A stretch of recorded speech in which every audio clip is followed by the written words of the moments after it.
think first off, starting off with getting the invitation to play in the Hall of Fame Classic to begin with was significant for me and for Auburn basketball. And then the opportunity to play Oklahoma and Lon Kruger. Lon's been doing this a long time. He's been incredibly successful. Every place he's been, he's a Hall of Fame coach. And he represents our profession about as well as anybody does in this business. And so for me, it's an honor and a privilege to coach against him. Oklahoma, having come off a Final Four season last year, obviously Buddy's not there, but they got a bunch of guys back from that team. They played a very difficult schedule, and they played really good teams. So if they've played 10 games, we're probably someplace in the middle or the lower half as far as the quality of the teams that they've played. And so our guys have got to understand at the same time, Oklahoma will clearly be in the upper half of the 10 teams that we've played. They're very athletic. They're very deep. They play really hard. They're great in transition. And, they've got, some really terrific players. Jordan Woodard is a guy that you got a game plan for. And they've got really good personnel. This will be the biggest and the most athletic team that will play. We haven't played so far. And one of the more athletic teams, deepest teams we'll play this year. How do you evaluate your half-court offense? Not just yesterday, but the last several games. Struggled a little bit. Yeah, I'd say that our half-court offense isn't where I want it to be. It's hard to evaluate it because Mercer played all zone. Coastal Carolina played mostly man, but they mixed it up a little bit. And Boston College played us mostly man, and we struggled a little bit. Oklahoma's going to play us all man-to-man. You only have a certain amount of time to work on things. And so we came in this morning, and we worked on our half-court offense. We sure did, because I think it's an area that needs to, pick up. We need more movement. We need the ball to swing from side to side more. We need to be a little bit more patient. We need to turn down good shots and get better shots. And we also need to mix number 50 in so that he continues to expand the package of things that he knows. And with that, how much of the lineup we had Ronnie and Jared on the floor? I know at times yesterday that was like when Devin was out there, or when Anthony was out there too. So part of it, I guess, was partially necessity, but how much of putting both point guards on the floor is in part to help ball movement, particularly against the zone or use ball movement? I think the reason why we played Ronnie and Jared together had to do with foul trouble, the depth of not having Bryce, getting Mercer's guards were killing us, and thought about a little bit more quickness, and it was something I wanted to see, wanted to look at. So those are all the reasons why they played. It'll be difficult to play them both together in this game because Oklahoma's huge. I mean, their guards look like Mustafa and D'Angelo. That's what they look like. And I would say there has to be a challenge placed on our guards. Mercer's guards were their best players. They played like their best players. Oklahoma's got some terrific guys in the backcourt. Our guys are going to have to respond for us to have a chance. Speaking of Bryce and Horace, will they make the trip when will they play? Bryce and Horace will make the trip, and whether they play or not is still to be determined. Is that just something where just kind of see how things go the next couple of days, or just kind of? Well, they're off suspension. Their suspension is for their, my own, just being away from the team. That's they've served that, and now when they come back, but when they do come back, their roles are going to be different, and so it's not just, unfortunately, the incident, and then the suspension and all that unfortunately went through with it, but it's then all of a sudden they gave up what they had. They got to work their way back now, and because other guys have stepped in and were ready, you got to put yourself in position. Coaches, people think that we make the decisions as far as who plays. Players make those decisions for us all the time. I got a, I follow real closely what the work ethic. I know who's in the gym and who's not in the gym. I know who's spending extra time with our trainers and who aren't. I know what their grade point averages are. I know who's competing in the classroom. I know who's leading us in community service.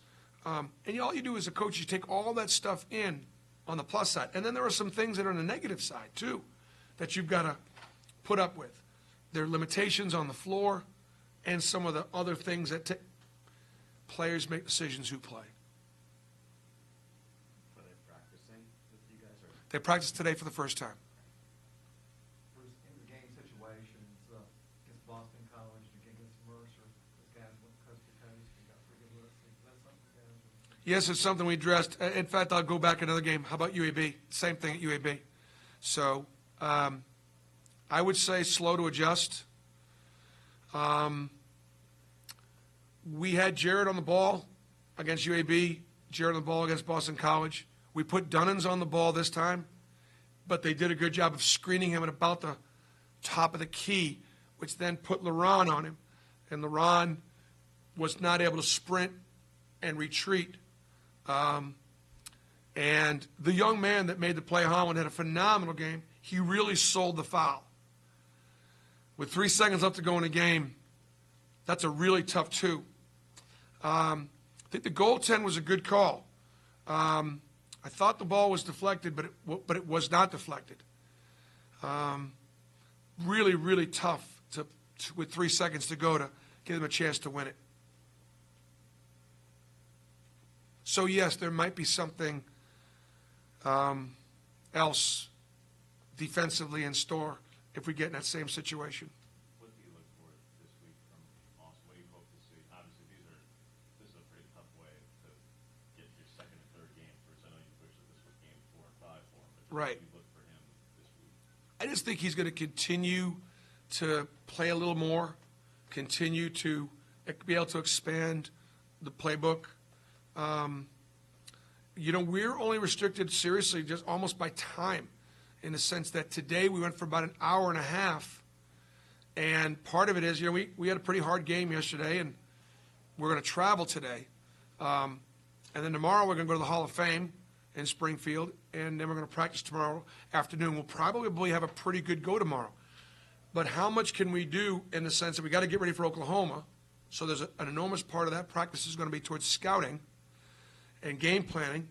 So how much time do I actually have to get him expanded? We just took some time right there. But I think his minutes will come up a little bit. His role will come up a little bit every game he goes out there. I understand the quality of the competition is going to step up, but he's up to that challenge. What do you just think what this trip means for Mustafa going back to Connecticut? The season he's having so far.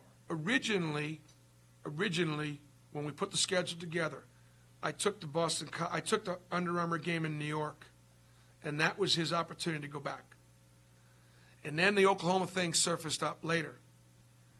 And I looked at it, because we were already taking him back to New York, as more of an opportunity for our team than just for Mustafa. That's just the progression of it. We had a chance to play UConn and Oklahoma. Those are 2 NCAA tournament teams. Those are two top 20 teams, clearly in the country. Wow, what an opportunity. What a litmus test for us. But then, as it turns out, to get Mustafa back home 3 times is really it is really significant. And so, yes, some thought did go into that. We'll have a lot of people from Waterbury, Connecticut there. There'll be a lot of people from Sacred Heart High School. There'll be buses, because Mustafa was a leader of his school, and he was a leader in his community. In addition to the games that are going on, Auburn is also going to be traveling some of our folks in media, and we'll be putting together a feature.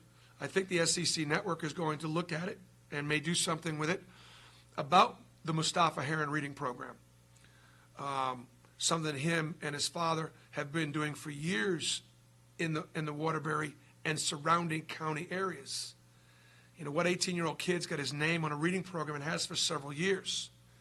And what that has been is read a certain number of books, and you get shoes and bags, and they've had different sponsors. Under Armour's been a sponsor. I think Adidas has been a sponsor. They'll whatever they can get their hands on as incentives for these young people. Mustafa's dad, Brian, is in law enforcement, and he is a real role model and a real mentor in that community. And so he certainly asked and put his son out front in that position and also use his standing as a student athlete to be a role model and out front in that community. On the court, do you tell them, listen, let's not get too pumped up for this game because you got all the family and friends? I did not before the Boston College game. I probably will have a conversation with him about that in this time. I want Mustafa to be aggressive. I want him to score. I want him to make plays defensively and rebound because his strength is he's got a complete game. So I don't want to get him to back down from being aggressive. At the same time, I don't want him to worry about being defined by his numbers, his shots. He can have tremendous impact on the floor being aggressive, but not to worry because there are some nights he's going to put up some numbers and there are some nights he's not. And just because he's going back home, can't worry about that stuff. Bruce, what does this week mean for just image-wise, big picture for the program? Because the biggest, like Boston College isn't going to New York and stuff, just from a television standpoint, UConn on a Friday and ESPN2, it's the biggest platform you'll have. Yep. Until Kentucky or Alabama, where I know that, all right, Oklahoma doesn't have Fields and UConn's not the team they were maybe a year or two ago, but nevertheless, playing them there in this stage at this time to and basically end the non-conference schedule in this way, what would having a successful Right. this week mean for the program? Well, it's a litmus test again. Are we going to be a postseason tournament team or not? And I know it's early in our development, but this is going to be a real challenge and a real test and a real opportunity. I think the second thing is going to be, how do we fare for the league? In the sense that our league continues to need some quality wins to help us when it comes to postseason. And so we carry that banner and that torch as well. So, no, I don't think you could overplay the opportunity here. Bruce, obviously teams are going to look at what Bob did. They don't run as many sets, obviously, but it's easier to slow a game down than it is to speed it up usually. Right. Who does that put an onus on? Do you point to the point guard and say, Jared, Ronnie, you got to get us in our stuff and make sure we know what we're doing, or is there somebody else that can contribute? Well, there are two things that slow the pace down for Mercer. One is they play zone, and it's hard to go fast against zone. And two, they're patient offensively. And because they handle the ball well enough, they don't turn it over a ton. So that's why they can control tempo. The Oklahoma game could be a track meet. I mean, it could be an unbelievable up and down affair because they want to run, and they're really good running. We're not afraid to run, but we can't. They could run us out of the gym. They could run us right off the floor because that's how good they are running. So we'll play fast, but if we play too fast, that'll play in Oklahoma's hands. And I haven't studied UConn enough to be able to set, give you any kind of a statement on that tempo. Okay, thanks, guys. Thank you.